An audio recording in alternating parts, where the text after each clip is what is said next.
What do you keep doing that for? A man over there repeated blinks at me. I blinked back. For polite, I think.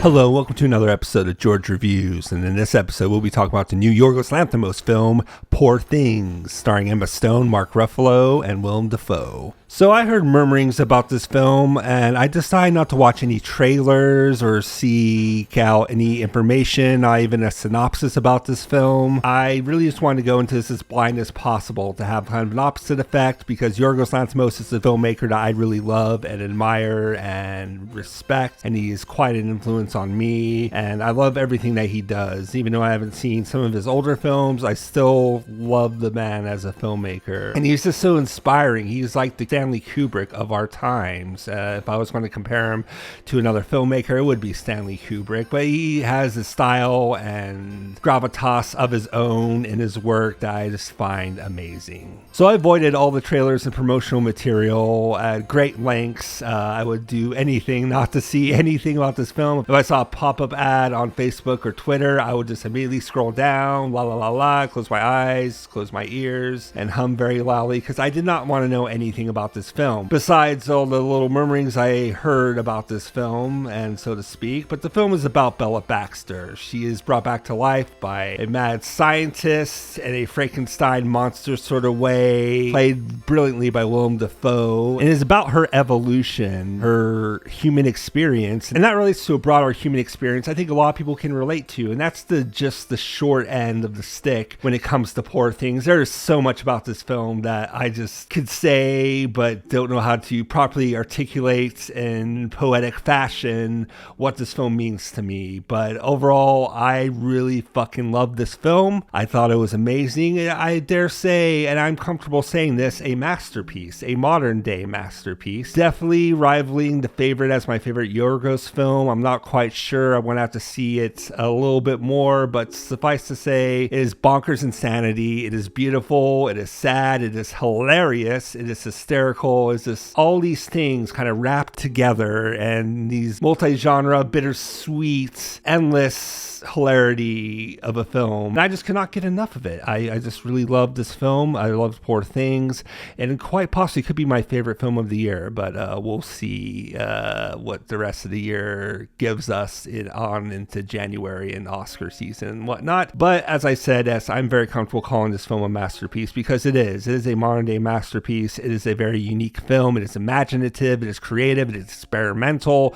It is everything that I could want in a film going experience, and I'm so glad I got to see this on the big screen. I'm glad that this is not streaming yet, because I think this begs, and it should be seen on the big screen in a theatrical experience, because this is a larger than life type of film. The film takes place in kind of Victorian fashion era, undisclosed future of the world, I guess is what I could say. It's very much a romantic science fiction dark comedy, and with some dramatic elements woven in throughout the whole film, which I found really, really spectacular. Yorgos, it'd be repetitive to say that he's a master of his craft, because he is. He has woven together a beautiful, remarkable cinematic experience for myself and for many others, I'm sure. It is just nothing but amazement on screen. The first millisecond of footage as it fades into the film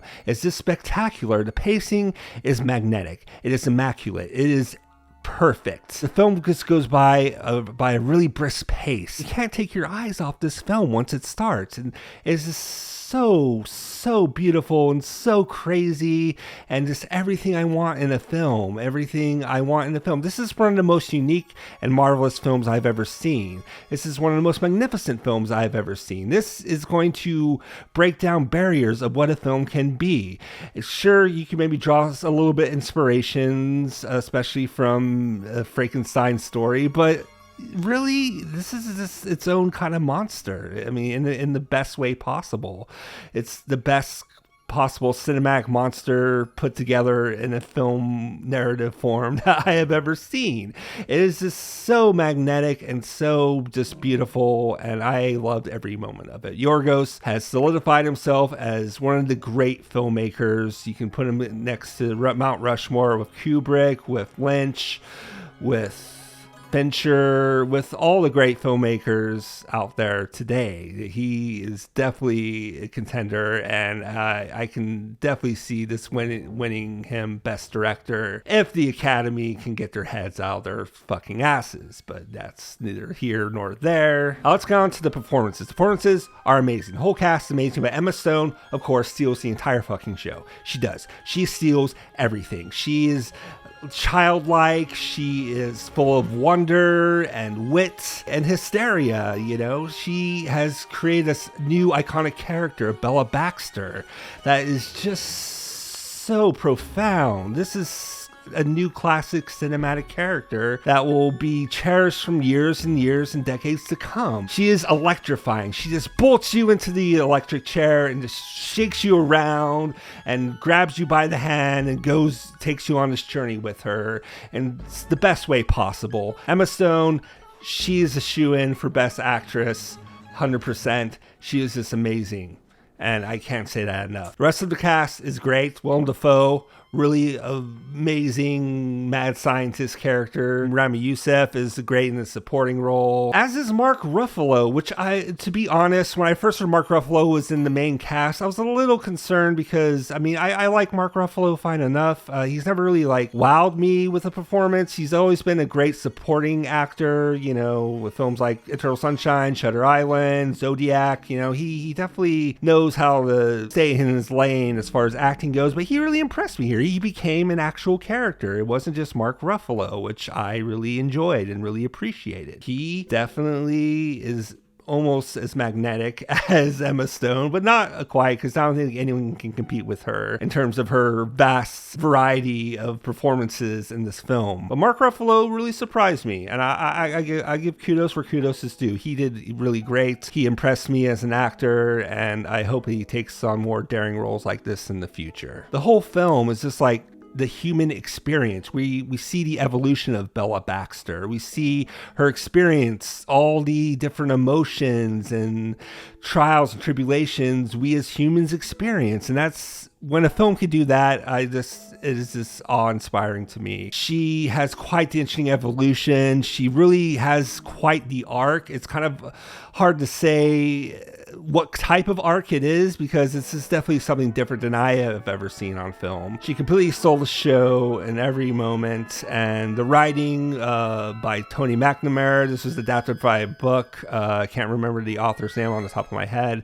but Tony McNamara, who co-wrote the script of The Favorite, returns here, and he did a fantastic job with the script. It is witty, it is spellbinding, it is just all the things that I want in the script and in the film. I can't preface that enough, that this was everything I wanted in a film, and this really surprised me, and I'm glad I didn't see any trailers. I knew nothing about it going in, only that it was about a woman being brought back to life by a mad scientist, and it just explores her character. That was kind of about it, and all the minute details that we learn along the way are just wonderful, and I just fucking loved it. I can't say that enough. And it would be criminal not to praise the cinematography in this film. The cinematography is amazing. The color choices from black and white to color were very interesting. I didn't really understand the purpose of them at first, but I believe because we first start out the film, this isn't really a spoiler, this is not going to be a spoiler review, but we really see the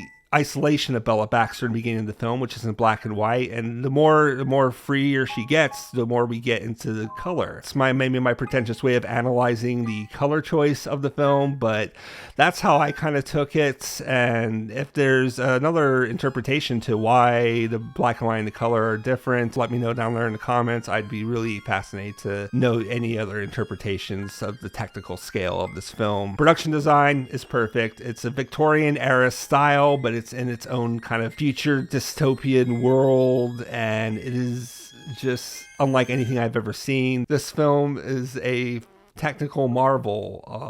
Any other film you can stand up next to in 2023. This is the most unique film of the year, and probably one of the most unique films of all time, if I'm being completely honest. This is one of the most unique films I've ever witnessed in my life. And there's use of the fisheye lens, which he did use in The Favorite. I wasn't really sure what the purpose of that was. I enjoyed it. I guess if I was going to nitpick any of the technical aspects, it would be with the fisheye lens. I feel like it was used really great in The Favorite, that kind of balance of regular frame versus the frame of the fisheye lens. And here, I thought it was used great as well. I just didn't really understand the purpose of it. Maybe it's a stylistic choice, but hey, I thought I enjoyed it. Brought a lot of variety in the cinematography, which I feel is important. Of course, all the other technical aspects, the sound design, production design, as I said, the costuming, the look of the film, the color grading, everything. It was just so magnificent, and I just adore this film to pieces. I want to hug it, I want to hold it, I want to cuddle with it, I just want to hold it really tight and never let go. And that's the warmth that this film made me feel inside. So it might be kind of weird, but hey, you know, that's just what this film is bringing out in me, and that's what you can kind of expect with my type of reviews, is what films bring out in me emotionally speaking. And not to mention the fucking fantastic score by Jerskin Fendrix. I think I'm pronouncing that right. I've never heard this composer before. His music, or their music, has so much personality. It just brought an eeriness and a comfortingness to the film that I just enjoyed overall. I thought it was just magnificent. It goes from very somber to very quiet, very sweet, to very bombastic, to very chaotic. I love when the score can do that. I just loved it, and oh my god, I can't wait to see this film again. And I can't wait to buy the soundtrack and listen to it over and over again. And if I was going to bring any criticisms, I mean, you know, I don't want it to be a broken record of films I go into knowing that I'm probably going to love. I'm not going to have a lot of criticisms with. The film does kind of drag just a little bit. It is a 2 hour and 20 minute runtime of a film, and it just maybe drags just a little bit in some moments. I wasn't checking my watch. I was still enthralled with what was going on, but you know, that's just my initial reaction to the film. I really want to see it again to really delve into more deeper thoughts and things like that. But that would be my only criticism, is it might drag on a little bit in the pacing, even though the pacing is brisk, and I loved, you know, probably 95% of the pacing. There's still a 5% that just kind of drags just a little bit. If I was being nitpicky, I feel like I need to express that so I don't sound like a Yorgos Lanthimos fanboy. But yeah, you know, I mean, some of it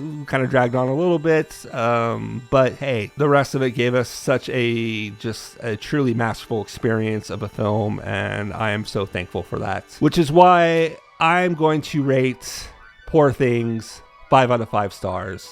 It is perfect. It is a masterpiece in my eyes. Yorgos can do no wrong, and I cannot wait to see what he does next. And hopefully it won't take 5 fucking years to see his next film. But, you know, if he's banging out things like this, then I definitely appreciate that profoundly. Poor Things is magnetic. It is astonishing. It is an amalgamation of what makes an art house film so great. But that is going to be my review for Poor Things. Now, what did you think about Poor Things? Did you love it? Did you hate it? What did you think about it? I really want to know down there in the comments.